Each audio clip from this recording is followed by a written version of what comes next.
Hello friends, स्वागत है आप सभी का हमारे यूट्यूब चैनल में। फ्रेंड्स, आज हम सॉल्व करने वाले हैं यहाँ पर रेलवे ग्रुप डी का पिछला पेपर और आज का एक 29 नंबर का पार्ट होगा।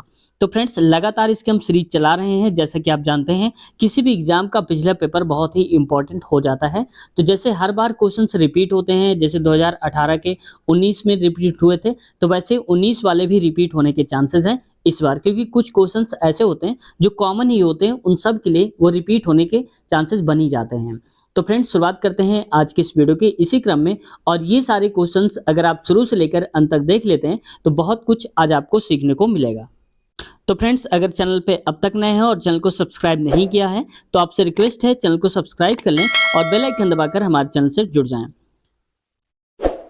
देखो, इस क्वेश्चन में कहा जा रहा है कि एक पार्किंग क्षेत्र में दो द्वार हैं, एक पूर्व की ओर है जो प्रवेश द्वार है। तो पहले हम इसको बना लेते हैं, जैसा जैसा बोल रहा है वैसा ही हम कर लेते हैं।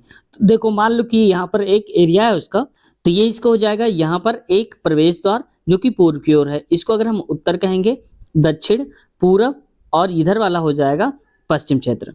अब ये प्रवेश द्वार है और कह रहा है कि दूसरा, यानी कि दूसरा द्वार जो है कोने पर है जो बाहर जाने के लिए है। तो यानी कि मान लो कि एक ये वाला है और ये एग्जिट है बाहर निकलने के लिए। यदि एक कार सीधे मार्ग से पार्किंग क्षेत्र में प्रवेश करती है और 90 डिग्री दाईं ओर मुड़ती है, देखो यहाँ से आई होगी पार्किंग और इसके बाद वो सीधे आके यहाँ पर ऐसे मुड़ गई होगी।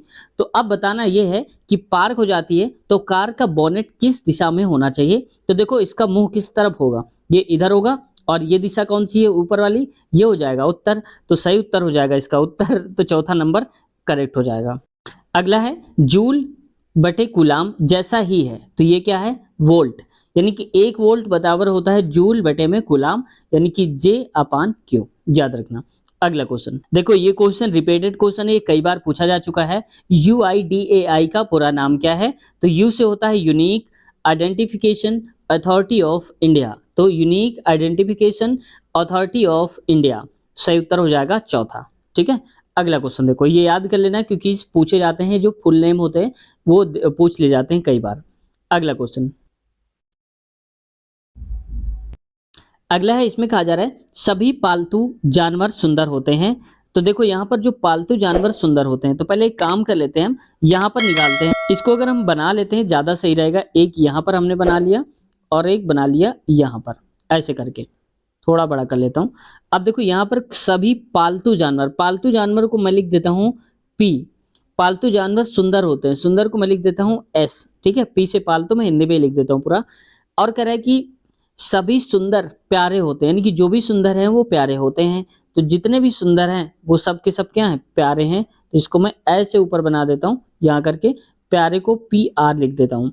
अब देखो, यहाँ से पढ़ते हैं कह क्या रहा है, सभी पालतू जानवर प्यारे होते हैं। तो यानी कि जितने भी पेट हैं या पालतू जानवर हैं प्यारे हैं। देखो, इसी के अंदर तो आ रहा है, पी आर के अंदर पी आ रहा है ये वाला, तो ये सही हो जाएगा पहला वाला।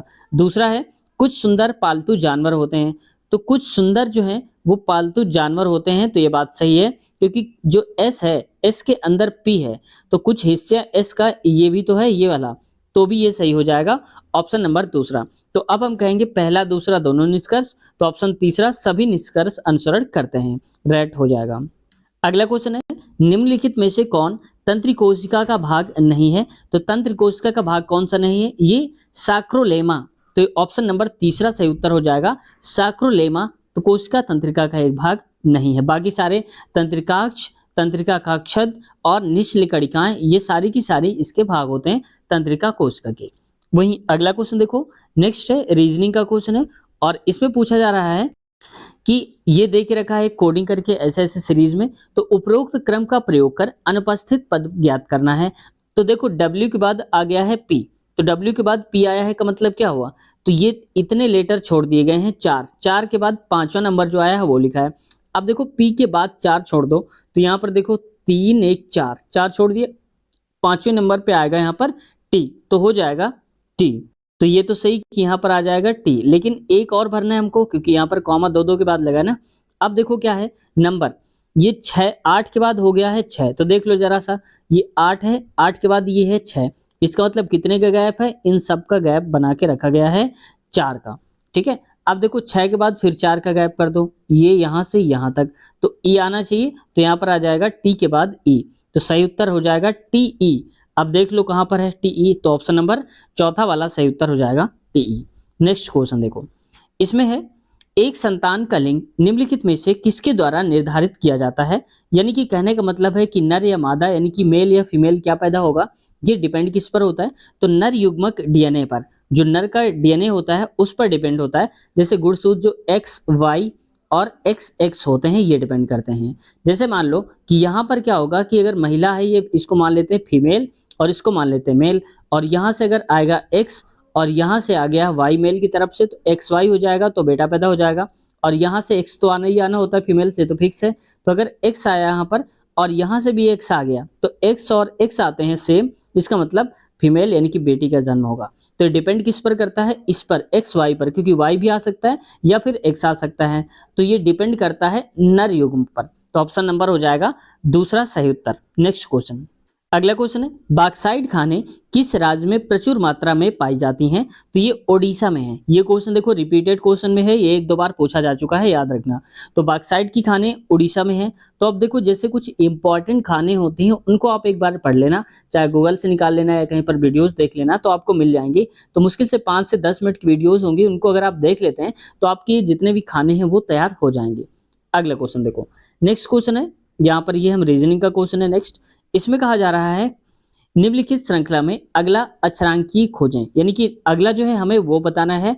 तो देखो ए के बाद आ गया है एफ, तो जरा हम ये देख लेते हैं, ए के बाद एफ आया है तो कितनी देर बाद आया होगा, कितने के आगे आया होगा। तो देखो, तो यहाँ पर देखो ए के बाद ई आया है, तो बी सी और डी तीन का गैप करके फिर ई आ गया है। ई के बाद आ गया है एफ और एफ के बाद आया है यहाँ पर जे, तो एफ के बाद क्या हो गया, ई की एफ, जी एच आई, तीन का गैप है। अब देखो जे है, जे के डायरेक्ट बाद क्या आता है के, तो यहाँ पर आएगा पहले के आ जाएगा। अब फिर आगे देखो नंबर एक के बाद 6 आया है, यानी कि 5 जोड़ा गया है, और इसमें से फिर अगर हम जोड़ेंगे 5 तो आ जाएगा 11। तो देखो यहाँ पर 5 दूनी 10, 5 15, तो यहाँ पर आता है लास्ट में आएगा 15, ये तो फिक्स हो गया। तो देख लो K11 लिखा हुआ है, K11 कहाँ पर है, ऑप्शन नंबर दूसरा पे, यही सही उत्तर हो जाएगा। अब हमें पूरा सॉल्व करने की आवश्यकता नहीं है, इतना ही अगर हमने कर दिया K11, तो देख लो किसी और भी ऑप्शन में K11 नहीं दिया गया है। ठीक है, अगला क्वेश्चन देखो, नेक्स्ट क्वेश्चन में आते हैं। ये क्वेश्चन को थोड़ा सा मैं छोटा करता हूँ।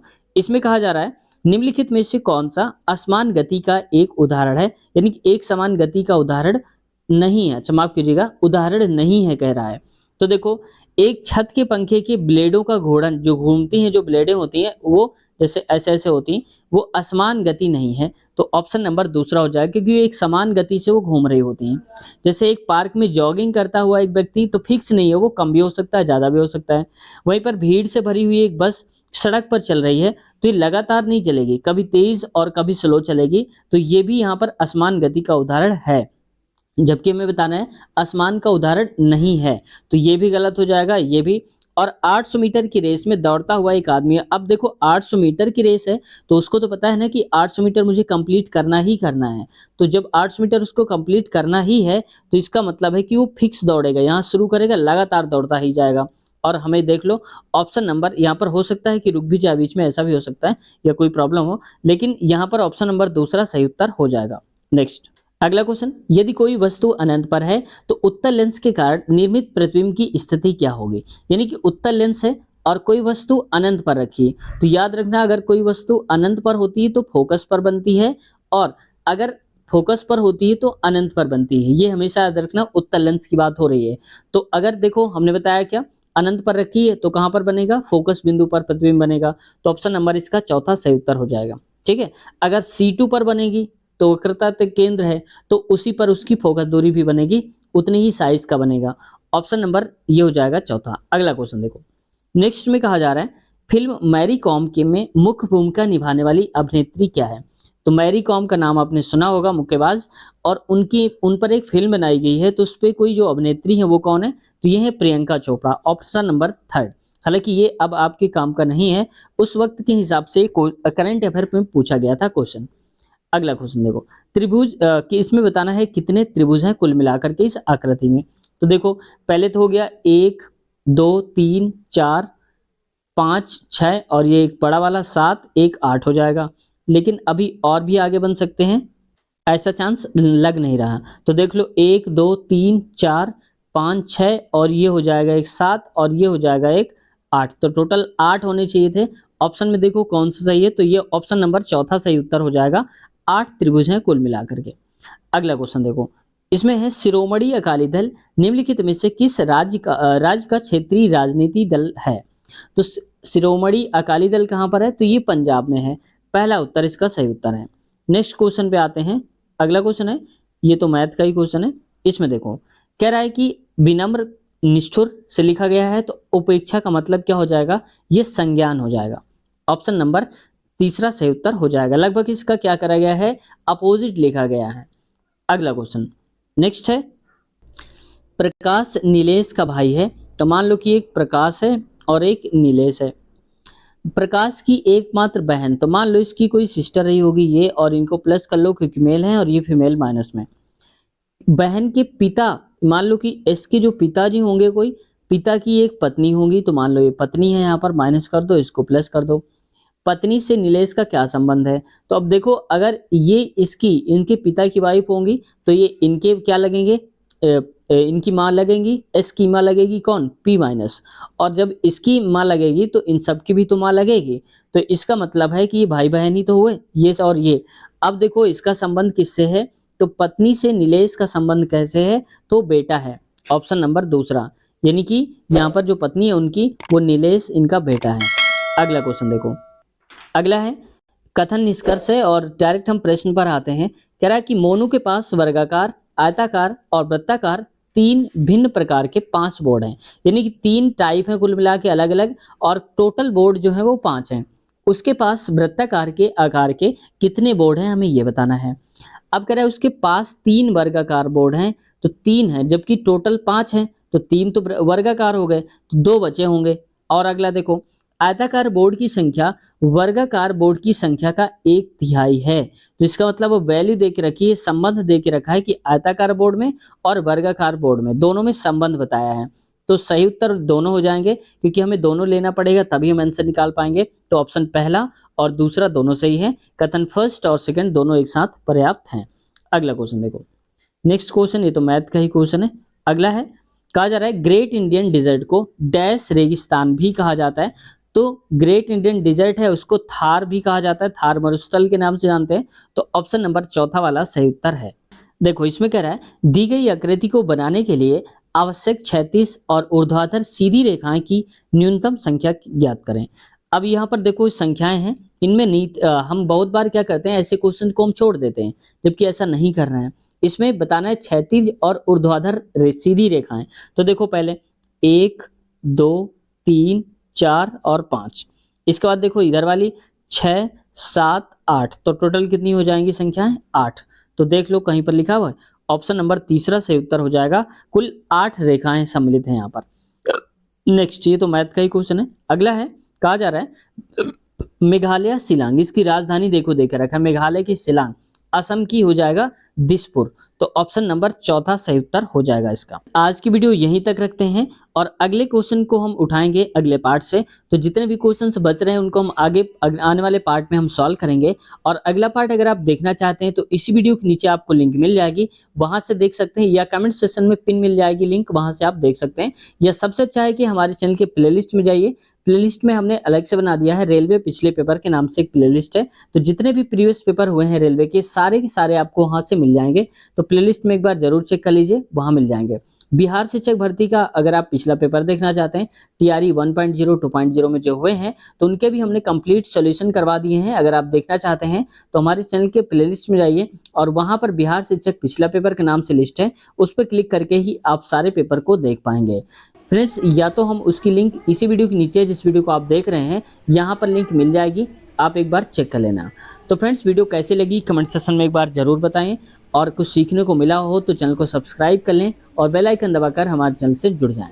और अपनी प्रतिक्रिया जरूर दिया करिए फ्रेंड्स, और आप लाइक नहीं करते हैं तो आपसे रिक्वेस्ट है एक बार लाइक ज़रूर कर दिया करिए वीडियो को, उम्मीद है आप ज़रूर करेंगे। तो मिलते हैं नए वीडियो में, अपना ख्याल रखिए, टेक केयर, बाय बाय।